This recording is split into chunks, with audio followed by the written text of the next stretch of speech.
Good afternoon. Before we get started, I just want to show off my mask here. This is, if you can see it, the Syracuse City skyline, and this was a gift from my friend Ty Shaw, the owner of CNY Uniforms. So thank you to Ty for your generous gift. This is our weekly briefing on COVID-19, and we're going to give some updates on city services, and then we're going to talk about human needs and how to make sure that all of our constituents have the information that they need. I have a few guests joining me today. As always, our Deputy Mayor, Sharon Owens, who will be addressing everyone in a little bit. We have Councilor-at-Large Rita Paniagua here, who also has a special message for the community, and we have Sally Curran from Volunteer Lawyers Project. So thank you all for joining us. We also have Councilor-at-Large Mike Green joining us. Thank you, Councilor, for coming, and thank you to the Council for, again, allowing us to use the chambers for these briefings. Again, just a quick agenda here. We'll go over COVID-19 update.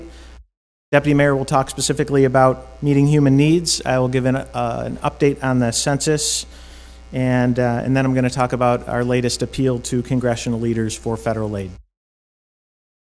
So just a quick update on the numbers. Again, we'll all be getting updates from the county executive at 3 o'clock today. As of yesterday, we have a total of 644 cases in the city of Syracuse. We have 285 recoveries. That total number in the city of Syracuse represents about 52% of the total cases in Onondaga County, and as we've heard the county executive talk about, that's largely due to proactive testing in our congregant and senior living facilities and rehab facilities. We have a high concentration of those facilities in the city of Syracuse, and so we believe when you take those out of the equation, we are comparable with other communities. But clearly, it's driving the numbers up. We do expect to find additional cases as we continue the proactive testing, and we are currently working with the county on a proactive testing approach throughout the city of Syracuse, targeting different neighborhoods going forward. So we're looking forward to that and working closely, as we always do, with the county. We've talked for the past couple weeks about crime, so I want to give everyone an update on that. Just to give some context, when we started our weekly briefings 2 weeks ago, we were at year over year a 7% overall increase in crime comparing 2020 to 2019, although we were already starting to see a downward trajectory. That downward trajectory has continued, so last week when we gave the update, we were at 2% year-over-year increase in crime, and I'm pleased to report today, as of this week's CompStat report, we hit 0%, and actually we are slightly under in terms of total Part 1 crime in the city of Syracuse. So that's, again, a trend that is encouraging, and we hope to continue as we continue throughout this crisis and hopefully when we are out of it.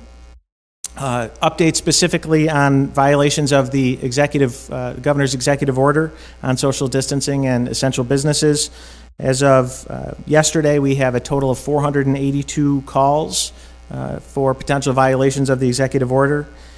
As has been the case from the beginning, the Syracuse Police Department responds to all of those calls. Of those 482, we have 63 business calls and 619. No, that number we need to update. But the vast majority of the numbers continue to be public gathering. I think that's 419 total for public gathering. Of those calls, we reported 6 of those businesses to the New York State Attorney General's office.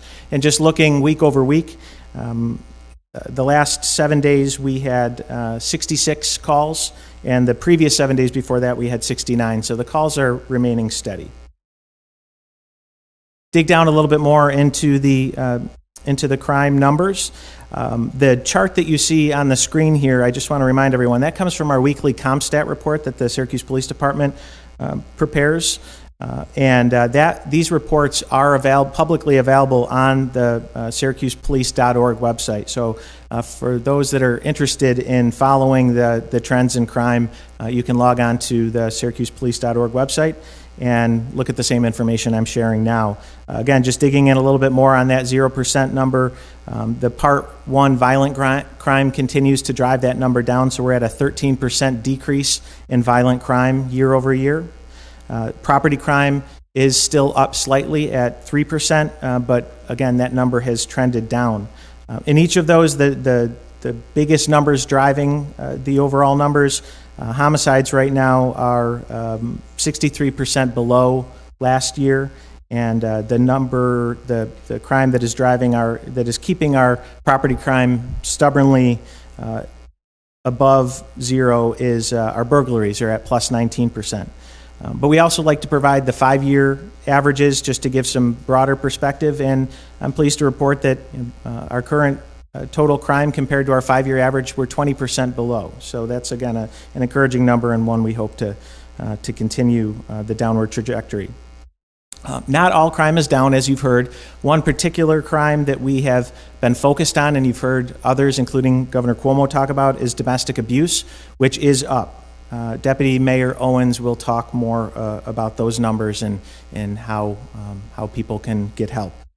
I also want to thank the county for providing the city of Syracuse, and specifically the Syracuse Police Department and Fire Department, with about 5,000 masks. And the police officers and firefighters have been provided those masks, so as they're moving throughout the community, if they run into people that don't have them, they can easily hand them out. So another way that we're trying to keep our constituents safe. In terms of city services, since last week, just a couple updates. One, we now have a secure drop box for city payments. That's accessible outside of the building on the Market Street side of City Hall. That allows customers to make payments by money order, certified funds, check, and cash, exact change only. So constituents can insert sealed envelope payments into the secure drop box, and they can pay property taxes, water bills, and parking tickets. So one of an increasing number of examples of creative problem solving and innovation of city staff to modify the way in which we deliver our services that enhances the safety for our constituents and for our staff. So we're excited to have the Dropbox in place. Also, you may have seen that Governor Cuomo issued an executive order on April 18th allowing for the issuance of marriage licenses online. And I'm pleased to report that our city clerk, John Kapanis, issued his first online marriage license yesterday. And so I want to thank our city clerk, Kapanis, for being able to deliver that service, which is an important one in the midst of this crisis. In another attempt to make sure that we are providing up-to-date and accurate information to our constituents, both as it relates to city services and other community resources that people may need, we put in the mail this week a COVID-19 city resources guide. That is out in the mail and should be arriving in City of Syracuse residents' mailboxes today and through this weekend. So it provides advice on staying healthy, again provides information on resources for the community and how to contact city departments and engage with city staff under our revised operating procedures. At this time, I am going to turn the microphone over to Deputy Mayor Owens to talk about human need. Deputy Mayor?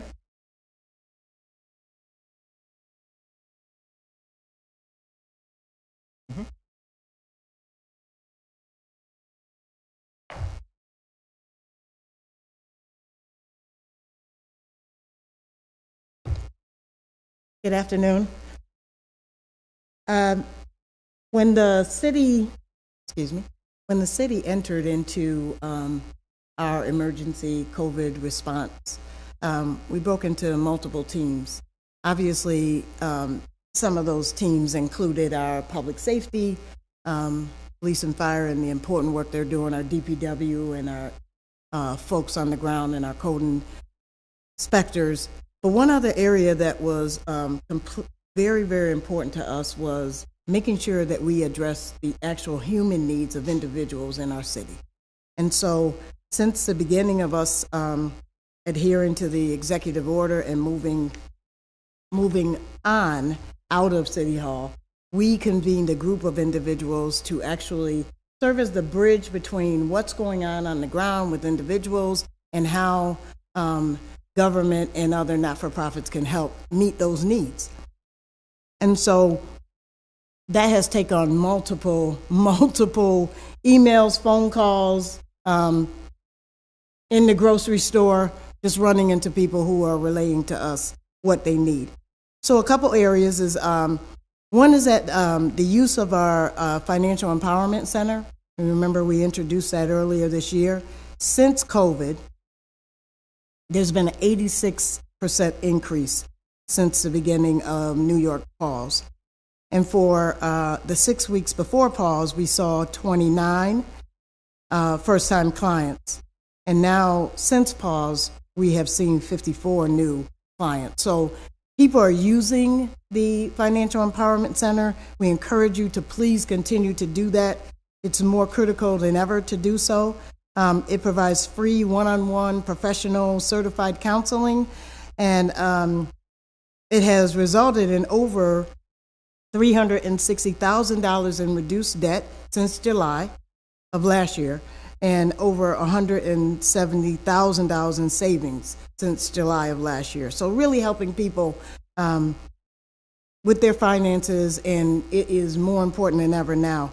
And to make an appointment, you can visit the website, which you see behind me. You can also call the number 315-474-1939 extension 5, or email at fec@homehq.org.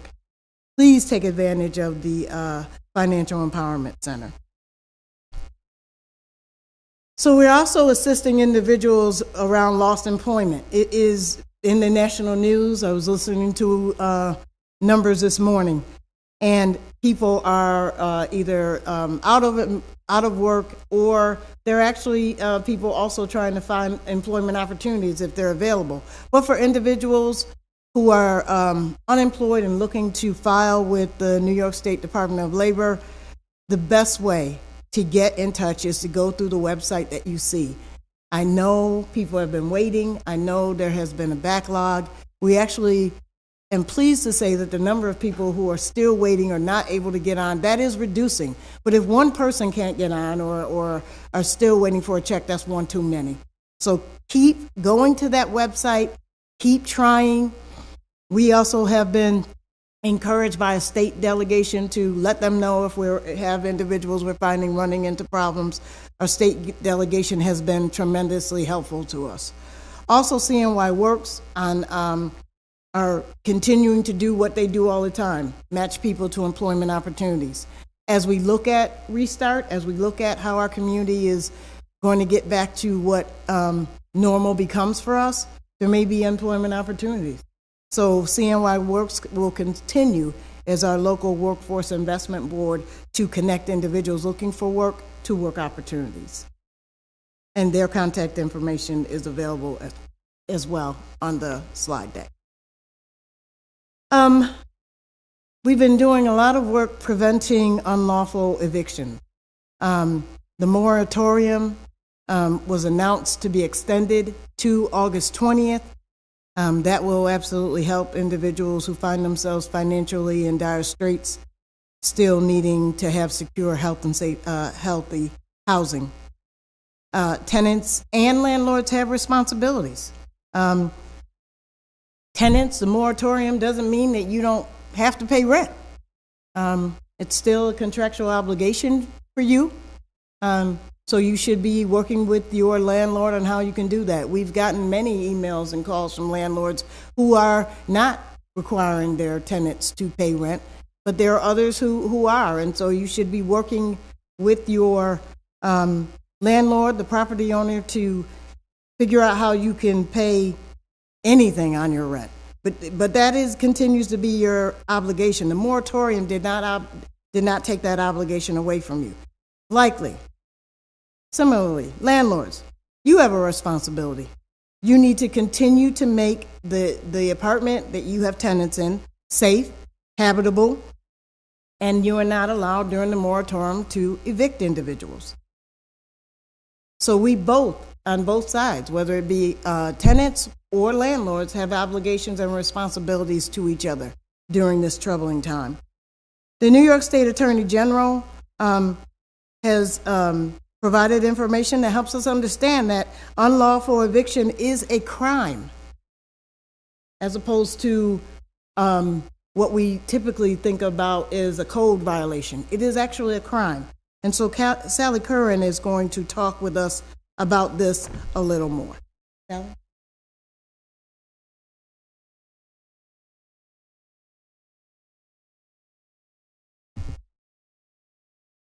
Hi, good afternoon. My name is Sally Curran. I'm the Executive Director of the Volunteer Lawyers Project of Onondaga County.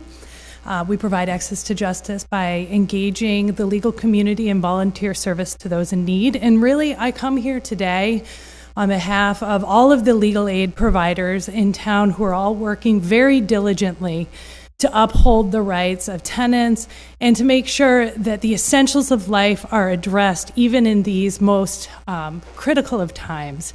So we are there with Hiscox Legal Aid, Legal Services of Central New York, Legal Aid Society of Mid-New York, all working together to provide assistance with family law, employee rights, unemployment insurance.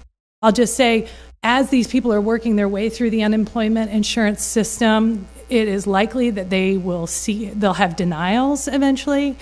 Right now, there's no hearings on those, but when they are, we're expecting a lot of cases. And if you're a lawyer and want to take on a volunteer case, please let us know. We're doing a training next week about it. All of us, we don't have all of our numbers up right now, but I can say if you need a free lawyer in any matter, even if you've never been qualifying for a free lawyer before, but now you don't have money to pay for a lawyer, you can call 211, say you need to speak with a free lawyer, and they'll connect you with one of our agencies. So I'm here to talk about evictions, and I'm here to talk about unlawful evictions. First, I just want to emphasize what the deputy mayor just said as well, which is that the eviction moratorium from New York courts goes through June 19th. In addition, the federal government has said that there are no evictions for not paying rent in federally subsidized housing, so public housing, Section 8, things like that, until August 24th. Yesterday, Governor Cuomo additionally issued a new executive order. Part of that order applies to everyone. It says that there can be no late fees for the time between March 20th and August 20th, and also that you can enter an agreement with your landlord to have the security deposit that you gave used to pay rent. Part of that order applies to people who are eligible for unemployment or who are facing financial hardship due to COVID-19. And I can say we know that that's at least 50% of our community that that's the case for. Then your landlord must allow you to apply the security deposit to rent, and your landlord cannot try to evict you for not paying rent until after August 24th. And we're waiting for the courts to respond to this order to perhaps extend the whole moratorium, but that's not been done yet. So who does this apply to? If you've lost hours due to COVID-19, if you've lost a job, this applies to you. And we, the legal aid providers, strongly encourage you to let your landlord know in writing that you're facing financial hardship due to the COVID-19 pandemic, and that you keep a copy of that communication, however you communicated it, text, email, letter, keep a copy of it for the future. It's all a little bit tricky, and if you're a renter and you're wondering if this all applies to you or how it may apply to you, please call one of us. We are happy to look at your individual situation and let you know what your rights are. I now want to talk about unlawful evictions. This is particularly important. We've been getting more and more calls about landlord harassment and threats of unlawful evictions. This is on the rise as people are unable to pay for their rent. Unlawful evictions, as Ms. Owens mentioned, are a crime. That's been true since June of last year. And the law says anyone who's a lawful occupant. So what does that mean? You have a lease. It can be verbal, it can be written, you're a lawful occupant. If you've lived in that that dwelling, as we call it, for at least 30 days, you're a lawful occupant. And who is not allowed to try to evict you? Anyone is not allowed to try to evict you without having gone to court and gotten an eviction warrant. They can be charged with a Class A misdemeanor, which can result in going to jail for up to a year and having to pay $1,000 to $10,000 per incident. The Attorney General is issuing new guidances on this today. I strongly encourage all landlords to read that. It's very informative. So the most common example of what we're talking about is your landlord changes your locks, or they show up and they throw everything that you have out on the lawn. That one is obviously an unlawful eviction, but it also applies to family members, friends, co-tenants, sublessees, and others who have been living in the home for at least 30 days. And many more things also apply here. If your landlord turns off essential utilities like heat, like water, like electricity, if your landlord threatens to use force, if they remove the door or make it so the lock doesn't work. We have seen and heard reports of all of these things happening. And it even can include repeatedly calling you at all hours, demanding you to leave, repeatedly banging on the doors, yelling at the tenant, and repeated demands to get out when they know that they don't have a lawful right to get you out. If any of this happens, please call the police immediately. You also can call one of our legal aid attorneys, and we will help you file an emergency action in court so that you can get back into that house. But it's important that you act right away. Also, again, if you're experiencing unsafe conditions in the house due to code violations, please call codes. They are still addressing urgent health and safety issues in the home, and you have a right to safe housing, even if you're unable to pay for rent. New York has many other protections for renters, and we just don't have time to go through all of them right now. I want you to know that if your landlord tries to raise your rent, refuses to renew your lease, tells you that you have to move out or anything like that, please call us. We'll make sure that the right process is being followed and that your rights are protected. That new law this past June extended many more protections for tenants. And finally, I do want to emphasize as well that when this is over, rent will likely be due, and the best way you can ensure that you won't face eviction at that time is to be current on your rent. So call 211 to connect with any of us, and we're also working on creating a unified intake line for you to connect with all of our organizations about housing issues, because we know this issue is getting more serious by the day. Thank you so much for your time. Stay safe.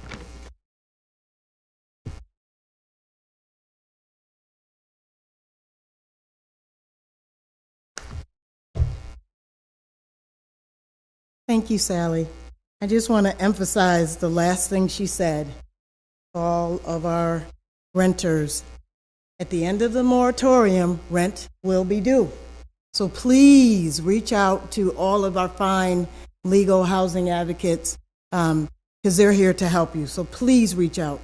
Go to 211 and they'll get you to these good folks, okay? So the other bit of information we wanted to share today is also very unfortunate news that since the Pause initiative, we have seen domestic violence calls increase by 12%. Over the last 48 days with Pause in effect, there have been 1,598 domestic violence calls. In the same amount of time before Pause, there were 1,425 domestic calls, violence calls. That additional 173 calls during the Pause period is contributing to our city's year-over-year increase in domestic violence calls since 2019. We want to make sure that if you're in a domestic violence situation and you're facing this terrible situation, that there continues to be help out there for you. The Vera House is available. They've been doing this work. They are amazing at this work with individuals. So please if you're facing domestic violence, please call 315-468-3260. There's also a web chat that has been set up at verahouse.org. Please. We're finding ourselves sheltered in, many of us in situations that are not warm and nurturing. So if you need help, reach out. I've sent many people to their website, to their organization. When you open their website, the first message that comes up is, if you're in immediate danger, dial 911. So please, if you're in need of help, reach out. Also, the CNY COVID-19 Community Support Fund, supported by local philanthropic organizations and other generous donors, were able to pull together about $1.8 million and have distributed that money. Not all of it, it's still available. Applications are on a rolling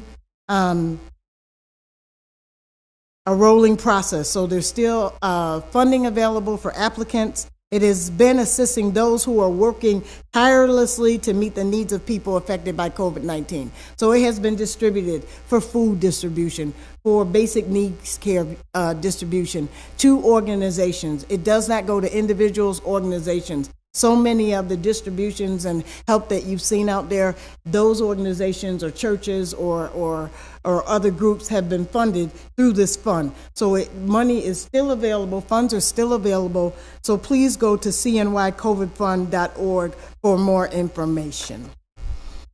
The mayor talked about us pulling together a human needs team. I'm just trying to herd cats and get information and make sure that we get the information out. But the people on the back of me on this slide are the people every single day taking calls, taking emails, intervening when people need help, going out to check on people in housing situations, volunteering for distribution, coordinating with the county. They are the ones doing the yeoman's work, and we get together. It has been up until last week every single day. I want to give them a breather because they're going out and doing so much. So we meet 3 times a week, and we coordinate, we triage, we help people get connected, we get them the hotline numbers, we get them websites. Everything people need, they need to know that there's a place they can go. I cannot emphasize to the community, 211 is the place to start to get information about your basic need. But I want to tell you that we are absolutely engaged with what people need on the ground. Now I just need to talk, just putting my notes aside. We are in a fight for our lives with a virus that is insidious and doesn't care who you are, what your socioeconomic status is, your age, race, ethnicity, what language you speak. It does not care. It's looking for a host, a vehicle to spread its death among our community. We're in a war, and we need to be prepared to continue to fight this war. And we're battling another thing. Human nature in central New York and Syracuse, when the weather is breaking and the sun is coming out and it's getting warmer. So we're battling a virus, and we're battling this time of year when we're just ready to get outside. Listen, you can be outside. We're asking you to wear a mask, requiring actually through the governor, to wear a mask and to maintain social distancing. This is a time where normally I would be breaking out my grill and getting family over and having a good time, because graduation season is coming up. We cannot do that.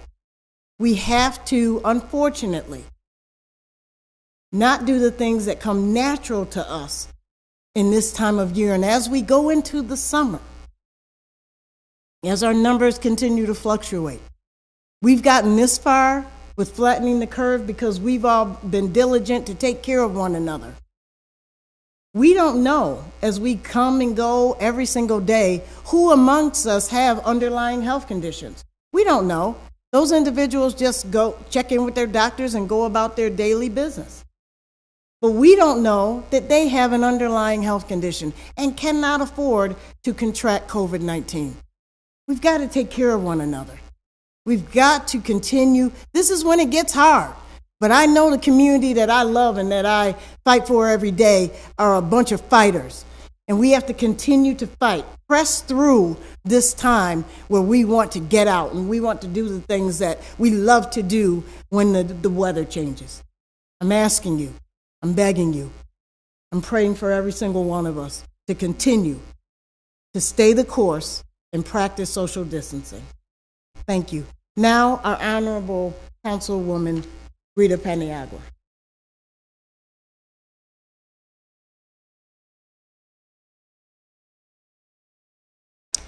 Good afternoon, everybody. Thank you for having me here. I have been asked to deliver a message in Spanish for the Hispanic community, so here it goes. Este mensaje con mucho cariño para mi comunidad hispana. Nos estamos dirigiendo a ustedes para poder continuar promoviendo la salud y el bienestar de todos ustedes en la comunidad. Es un momento donde estamos muy vulnerables para todos. La salud está en riesgo. Tenemos que seguir las reglas para poder salir adelante. Como comunidad, muchísimas veces nos hemos visto que cuando nos unimos en un solo llamado, hemos sido bien efectivos y hemos logrado todas nuestras metas. Esta ahora mismo es la meta más importante que hay que lograr, así como nos movemos adelante. En este momento, estas metas se trata de su seguridad y más aún de su salud, la de sus seres queridos y aquellas personas que están alrededor de nosotros. Sharon Owens acaba de explicarnos, ella es la alcaldesa deputy de esta ciudad, y entonces ella nos está explicando las diferentes maneras y las diferentes cosas que se acercan a nosotros, así como la primavera. Todos queremos salir, todos queremos estar afuera y queremos disfrutar de ella a una temperatura rica y preciosa, pero tenemos que mantener el distanciamiento social y utilizar nuestras máscaras. Esto es bien importante para su salud. Ahora mismo no sabemos quiénes tienen precondiciones de salud, que nosotros podamos sin querer y sin saber infectar a estas personas o estas personas infectarnos a nosotros. Tenemos que practicar las reglas. Una de las cosas importantes que queremos también mencionar en el día de hoy es la prevención de la evicción, que acaba de ser expandida al mes de agosto. Usted tiene hasta agosto, hay una moratoria que previene que lo saquen de su hogar hasta el mes de agosto. Esto no significa que usted no tiene que pagar la renta. Una vez pasen estos meses, al final de todo esto, usted va a tener que pagar la renta. Si usted la puede ir pagando, no deje de hacerlo porque hay una moratoria. Pague su renta. Tanto los inquilinos como los dueños tienen una responsabilidad el uno con el otro para llevar a cabo este trabajo. Al final de la moratoria hay que pagar. También para aquellas personas que están sin empleo y están buscando empleo, pueden hacerlo a través del Departamento de Trabajo, y si está usted aplicando para recibir fondos de desempleo, también debe hacerlo a través del Departamento de Trabajo, o puede llamar al 211. La línea 211 tiene todos los referidos y ayudas necesarias en este momento. CNY Works es una de las agencias que está trabajando directamente con la comunidad para ayudarnos en estos dos fines, para aquellos que están buscando empleo y para el cheque de desempleo. Pueden llamar. También queremos dejarles saber, es importante, nosotros nos avecinamos a un cambio adicional, y es que estamos reabriendo la economía, y en Syracuse no es diferente. Entonces, cuando decimos abrir la economía, no quiere decir que podemos salir a la calle y todos hacer la vida que usualmente hubiéramos hecho en un momento anterior. Esto todo lo que quiere decir es que algunas personas que tienen trabajos esenciales van a empezar a salir a trabajar y poco a poco van a escoger las industrias en diferentes fases donde entonces vamos a poder salir a trabajar poco a poco. No significa que puede salir a hacer la vida como siempre. Si usted no tiene que estar en la calle, no salgan a hacer cosas que no sean de necesidad. Y si van a salir, distanciamiento social y máscaras. Una cosa más que queríamos dejarles saber para aquellas personas que tienen proyectos y actividades sirviendo a la comunidad a través de Central New York Community Foundation, todo lo que tienen es que buscarlos en el website y ahí hay unas aplicaciones disponibles para aquellas personas que están llevando a cabo proyectos en la comunidad. Hay alrededor de 1.8 millones que han podido recoger para poder llevar estos trabajos sociales a la comunidad.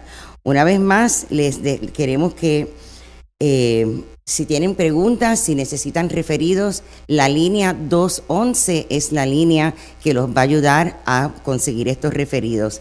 Siempre pueden llamarnos a través de la ciudad. Aquí estamos disponibles, el City Council, nosotros como councilors estamos disponibles para todos ustedes, los queremos mucho y estamos tratando de proteger la comunidad, trabajando con nuestro alcalde Ben Walsh y toda sus empleados que están haciendo una labor increíble para poder llevar a cabo este difícil trabajo de mantenernos seguros y saludables.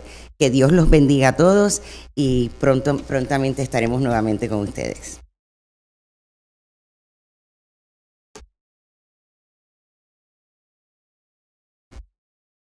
Gracias, Rita. Thank you, Deputy Mayor Owens. Thank you, Sally, for that very important information for our community. Just going to close out with a few more points, and then we can open it up for questions. We've talked every week about the census and how important it is, and we are tracking the data regularly. The good news is we've continued to see improvements in our self-response rate here in the city of Syracuse. So right now, as of today, we are at 45.4% in terms of our self-response rate.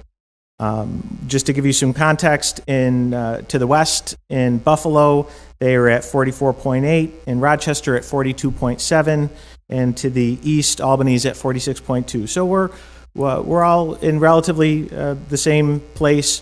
Again, for some additional context, at the end of the self-response portion of the census in 2010, we ended at 61.7.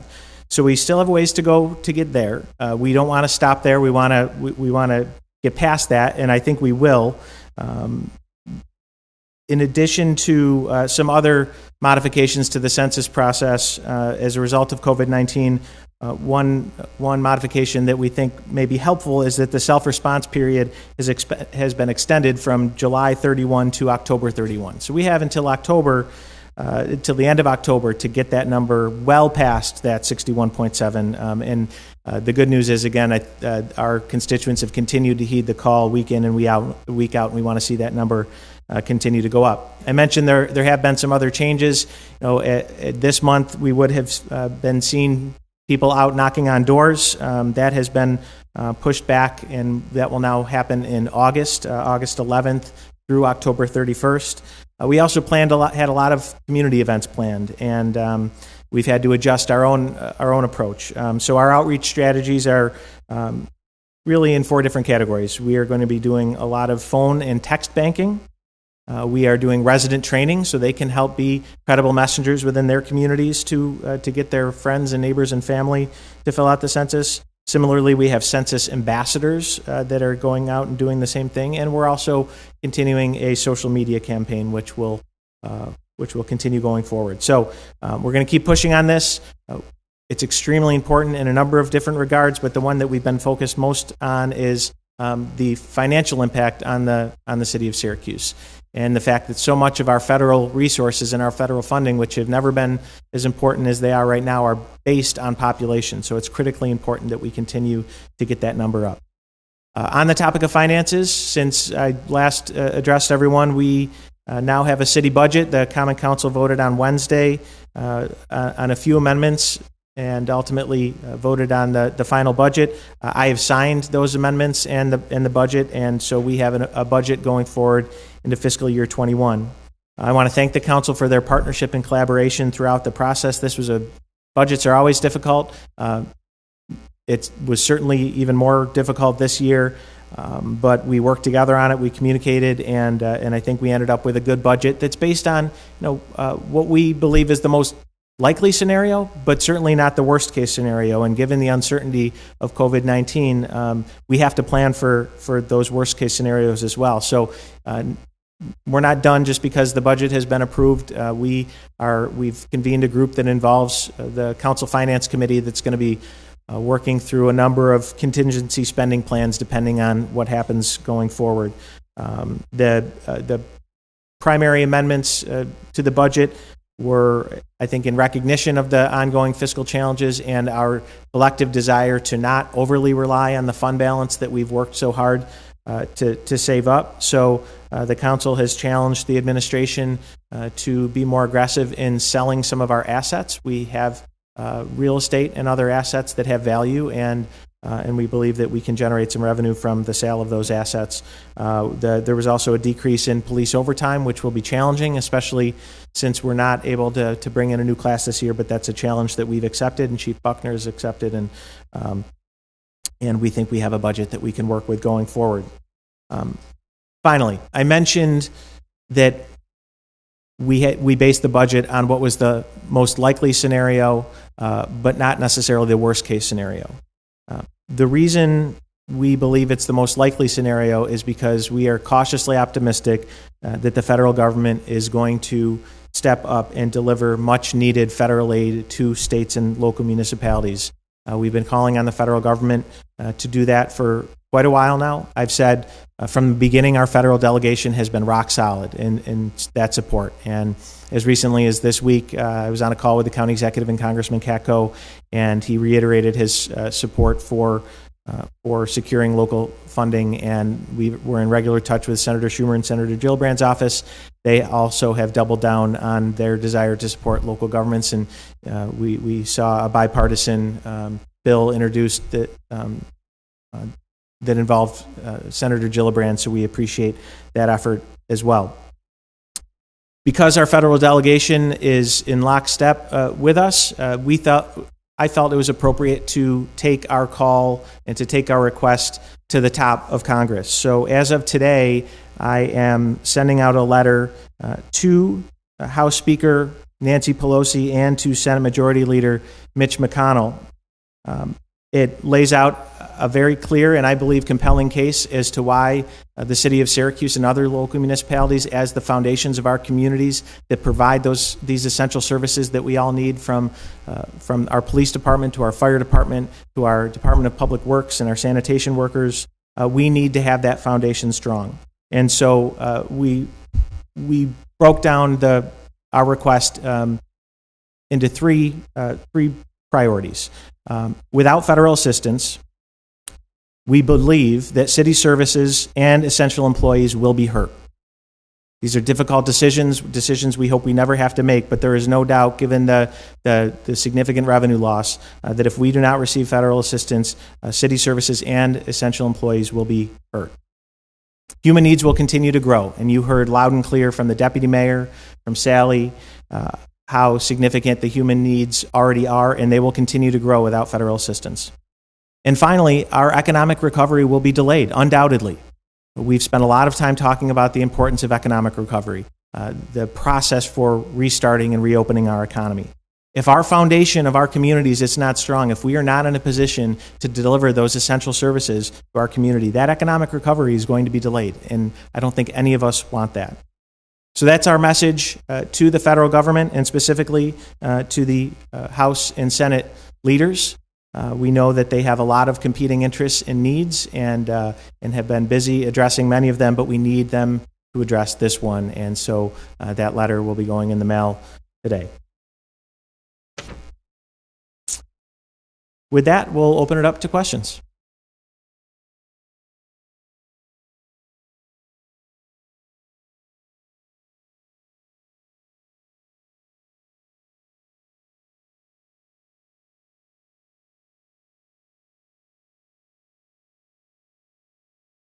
So the question for those that maybe didn't hear it is why I'm feeling cautiously optimistic and perhaps slightly more optimistic than I have in the past about federal aid. It's really based on my conversations with our federal delegation offices and me following the news, having conversations with other mayors. I want to manage people's expectations. By no means is this a foregone conclusion. I don't know anything that other people don't know, but it does appear that there is general consensus that aid is needed at the state and local government level, and that there's a general desire to support local governments. I think where we're seeing some disagreements is the how and the when, and the how and the when are really, really important. We saw what we had to do last week. We had to place over 100 employees on temporary unpaid leave. The longer we go without that aid, we're going to have to continue to make difficult decisions like that. So it's not just a matter of if, it's the how and the when are also very important. So again, based on what I know today, I am cautiously optimistic. I am a cautiously optimistic person by nature, but until the vote is done, I won't be. I'll continue to have a little trouble sleeping at night. Any other questions?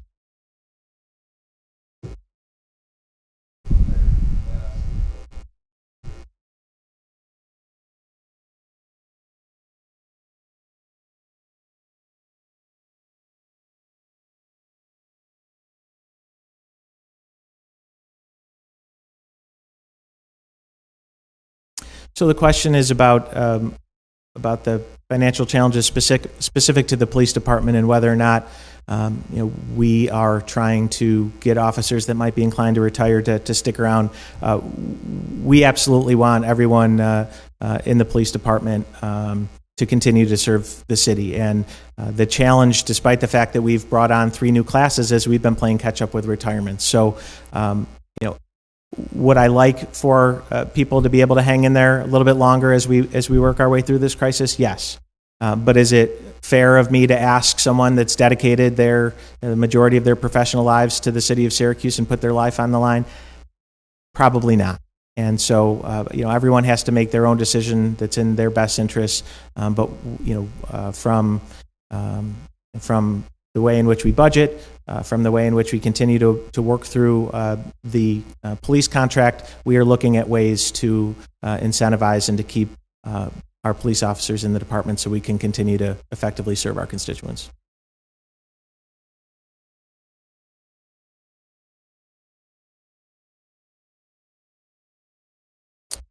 Yeah, so the council put in the budget an additional $3 million of revenue anticipating asset sales. So I mentioned that the city owns quite a bit of real estate, much of which we need and can't do without. But some of that real estate we have been looking at for a while. When I came into office and had my list of potential revenue generators, that's been on the list from the beginning.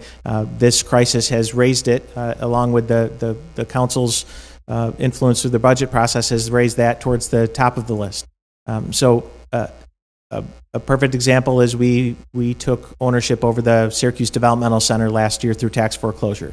That's a nearly 50-acre property with beautiful views of the city of Syracuse. The building is obviously in difficult shape, but we believe there's real value in that property. So we're gonna get an RFP out on that property hopefully soon, and we're looking at other properties as well. So that's what we're in the process of doing right now, is prioritizing that real estate, making sure that we're not making decisions in the short term that will hurt us in the long term.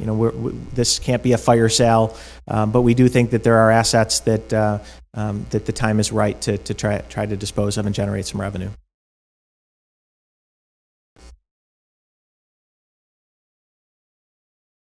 Yeah, so that's one of the challenges, obviously, is if we're hurting financially, then a lot of other people are too. And so I don't think there's a clear picture yet of how the real estate industry will be impacted. But I can tell you that just since the budget was passed, we've had interest in the City Hall Commons building a block down the street that we've looked at for a while.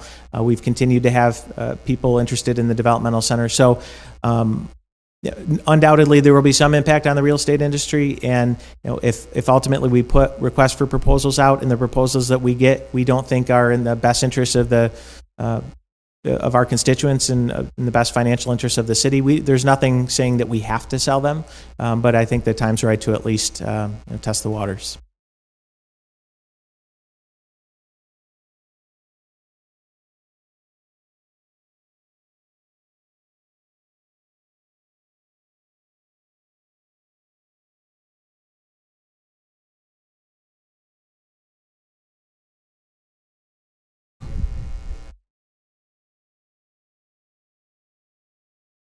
Well, so the question is, what do these contingency spending plans look like? And they are very much a work in progress. And we are, I believe, first thing next week, going to be convening the full group, including some of the counselors, to work through some of those options. What I've said generally is that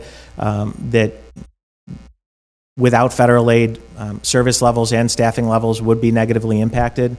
If you again quantify those numbers. At last check, without accounting for potential state cuts, we're easily at $30 million in revenue loss between this, the remainder of the 2020 budget year and the 2021 fiscal year. You could add another $14-15 million on top of that with a state cut. That's a lot of money. And so there is no way we would be able to make up for those deficits without cutting staffing levels. Again, our goal in the short term is for any staffing levels that are impacted to be temporary, and that was what we did with the 104 employees last week. We're looking at other potential models. Can we do something on a voluntary basis, whether it be a full leave or reduced staffing levels. Those are the types of things that we're looking at. Can we either work with the state or on our own develop an early retirement incentive for employees? Those are all the things on the table, but we're not at a point yet where we can report on specific recommendations. It needs to be a collaborative process with everyone in City Hall. We have not we are not asking for a specific amount. Again, what I've learned over the past month or so is that anytime I put a number out there like I just did and saying 30 million, it changes, and unfortunately it usually goes up. So in the letter, and we'll share the letter with the media and with the public this afternoon, but we talk about losses in the tens of millions of dollars. So I'm sure there'll be a formula that the federal government uses under the original proposal in the last stimulus package. Senator Schumer had put forth a formula that would have resulted in around $50 million coming to the city of Syracuse. That feels like a pretty good number to me right now, but again, it changes by the day.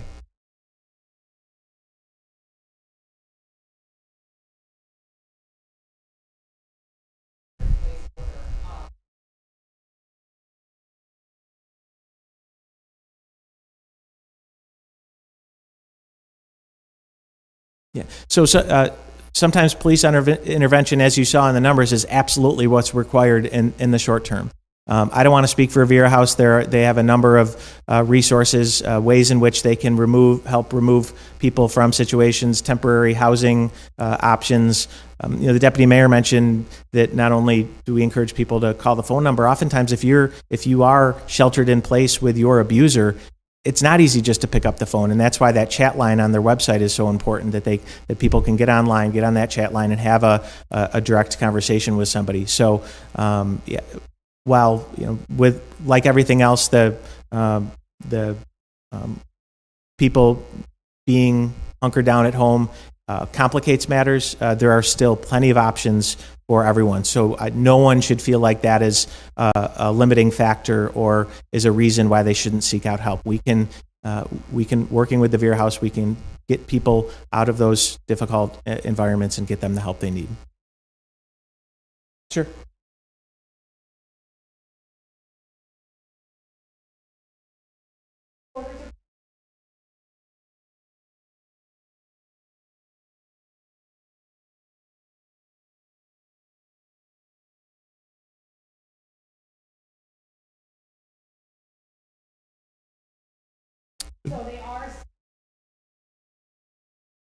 So just to repeat that for those that maybe weren't able to hear Sally, and thank you, Sally, for that.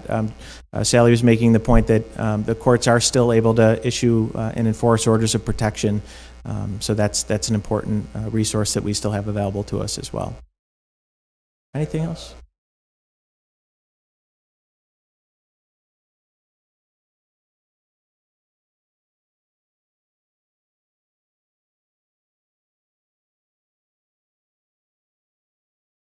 Yeah, so the question is, how do we enforce social distancing as the weather gets warmer? It's hard. The deputy mayor said it. This is human nature, and it's not unique to the city of Syracuse. This is human nature across the board, whether you're in the city, the suburbs, in the country. The weather gets nice, you want to be outside, and there are safe ways to be outside. You can go to our parks. You can walk, you can run, you can ride your bike. Bring your mask. Wear it anytime you can't maintain a safe social physical distance, but get out and get fresh air. But now is not the time to play basketball, to be involved in contact sports, to be getting together with your friends, to having barbecues in your backyard. And what our approach from the very beginning, in partnership with the Syracuse Police Department, is to continue to inform and to educate our constituents. The vast majority of our constituents and everyone else are doing the right thing and following the rules. And the vast majority of people that aren't following the rules, when we do engage with them, when we do respond to those calls, they do. There will always be people that don't follow the rules. There will always be people that don't follow the laws. Our goal is to do our very best to enforce them, but not to criminalize this pandemic. It's a temporary situation, and people are managing it differently. But as the weather changes, as circumstances change, we will modify our strategies accordingly. There were basketball hoops in the parks until people started playing basketball. They came down. We make decisions as those circumstances change. But I believe in the people of the city of Syracuse because they have shown us up to this point that they have done the right thing, and it's reflected in the numbers. And now, and I think that's why it's so important, the deputy mayor's message, Councilor Paniagua's message is, we all have been at this for a while now, and we're tired and we're frustrated, but now is not the time to let our guards down. And so that's the message. But I believe in the people of the city of Syracuse because they have done the right thing, and I believe they'll continue to do the right thing.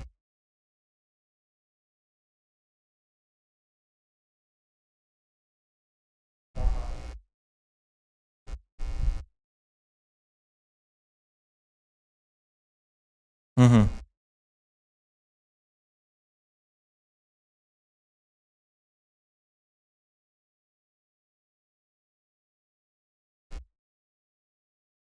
So the question is, for the current fiscal year 2020, which ends at the end of June, what that deficit looks like. I'm going to take it as an opportunity, Chris, since you mentioned that we were projecting a surplus. And one of the things that I think I've been very proud of over the past few years, due to very hard work from the folks in this building, from our colleagues in the Common Council, is we were riding that ship. We did and still do have a healthy fund balance. We were projecting a surplus this fiscal year. I think oftentimes we collectively have gotten so used to the narrative that the city of Syracuse is broke. When I talk about the challenges that we're in, it's kind of, people are inclined to say, well, what else is new? This is new. We have made very difficult decisions and worked very hard to get not just the city's finances, but this community and our economy headed in the right direction, and it very much was. And I truly believe that if we can get the federal aid that we need, we can get back there relatively quickly, because all the same ingredients that got us to this point are still here. So that's why federal aid is so important. We can control our own destiny. We have been, and we will continue to. But this is unprecedented. There's no planning. No one could have envisioned this or planned for it, and so that's why we need help. In terms of this fiscal year, so yes, probably not much more than a month ago, we were projecting a $1.5 million surplus in this budget. By the time we released the last budget, we were projecting single-digit deficits. The actual budget last year that was approved anticipated about an $8 million deficit. So we were trending far better than that. I think based on the recent numbers, we will likely, again, without federal aid and/or additional spending cuts, we will likely exceed that projected deficit at this point. But again, that number continues to change. But that's why we're making these decisions right now as it relates to placing employees on temporary leave, enforcing our non-essential spending freeze. These are the short-term actions that we need to take really to stop the bleeding in the current fiscal year as we plan for the next one. So it's safe to say that since I last shared that number has gone up and is now over that budgeted $8 million deficit. I'd have to look at the latest projections, but off the top of my head, we were, I think, just sales tax alone, our revenue loss was, we're looking at a sales tax revenue loss in this fiscal year of over 12 million. Yeah, I mean, it's all relative, but yeah, fairly, significant. Any other questions? I want to finish on a positive note. Special message to my wife, Lindsay, the mother of our 2 daughters. Happy Mother's Day. And of course, to my mother, Dee Dee, happy Mother's Day to you, and happy Mother's Day to all of the amazing mothers in the city of Syracuse and throughout this community. Thank you, everybody. Have a great weekend.